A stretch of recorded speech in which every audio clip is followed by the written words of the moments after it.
Hello friends, welcome to our channel. হ্যাঁ বন্ধুরা, আজ আমি তোমাদের নিয়ে সে বিষয় নিয়ে আলোচনা করব যে বিষয় নিয়ে তোমরা এতদিন ধরে অধীর আগ্রহে বসে আছো। চলো দেখে নেওয়া যাক বাংলার শিক্ষা পোর্টালে তোমাদের যে ট্যাবের জন্য টাকা দেওয়ার কথা হয়েছিল তা নিয়ে কী বলছে। এখানে বলা হচ্ছে, দেখো, পশ্চিমবঙ্গের উচ্চ মাধ্যমিক স্তরে একাদশ এবং দ্বাদশ ছাত্রছাত্রীদের তরুণের স্বপ্ন প্রকল্পের অধীনে পড়ুয়াদের 10,000 টাকা স্মার্টফোন বা ট্যাবলেট কেনার জন্য দেওয়ার সিদ্ধান্তে 5ই সেপ্টেম্বর স্থগিতাদেশ আনা হয় নবান্নের নির্দেশে। তবে তার পরবর্তী কবে ঠিক দেওয়া হবে সে নিয়েই দেখো পরবর্তী বিস্তারিত। তা নিয়ে কোনো কিছু জানানো হয়নি এখনও।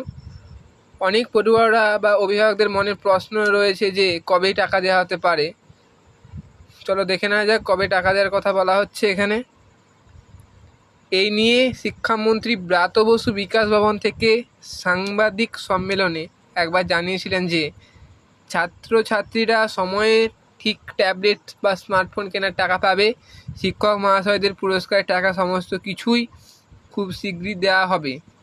তবে কবে দেওয়া হবে সে বিষয়ে খুব একটা বিশেষ কিছু জানানো হয়নি। তবে দুর্গাপুজোর জন্য ক্লাবগুলিকে যে টাকা দেওয়ার কথা বলা হয়েছিল সে টাকা সম্প্রতি দেওয়া শুরু হয়েছে। তার পাশাপাশি অন্যান্য প্রকল্পের টাকা রাজ্য সরকার দেওয়া শুরু করেছে।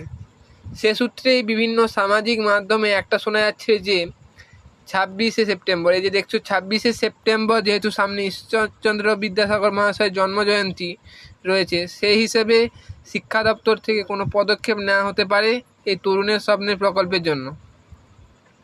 আবার একই সঙ্গে একাদশ এবং দ্বাদশ শ্রেণীর পড়ুয়াদের ট্যাবের টাকা উদ্বোধন করা হবে। তাই অন্যান্য বছরের তুলনায় এই বছরও কাজের চাপ অনেকটাই বেশি। সঙ্গে প্রায় 15 লক্ষ ছাত্রছাত্রীদের কাছে এই প্রকল্প একই সঙ্গে পৌঁছে যাবে। এবং অনেক পড়ুয়ার বক্তব্য, হ্যাঁ এটা স্বাভাবিক যে অনেক পড়ুয়ার বক্তব্য যে সময় টাকাটা দেওয়া হলে বিশেষ অনলাইন অফারে কাজে লাগানো যেত। সামনে যেহেতু দুর্গাপুজো বা আমাদের বিভিন্ন অনলাইন শপিং অ্যাপসগুলোতে অফার চলবে, সেহেতু ভালো ট্যাবলেট স্মার্টফোন কেনার অসুবিধা হতো। আবার অনেক পড়ুয়ারা বক্তব্য, এতদিন যখন অপেক্ষা করে আছে তো আরও কিছুদিন অপেক্ষা করতে পারে। তবে কাজেই 26 সেপ্টেম্বর যদি টাকা দেওয়ার সিদ্ধান্ত শিক্ষা দপ্তর থেকে নেওয়া হয়, অবশ্যই আগে স্কুলগুলিকে জানানো হবে। সে বিষয়ে তোমরা চিন্তা করো না।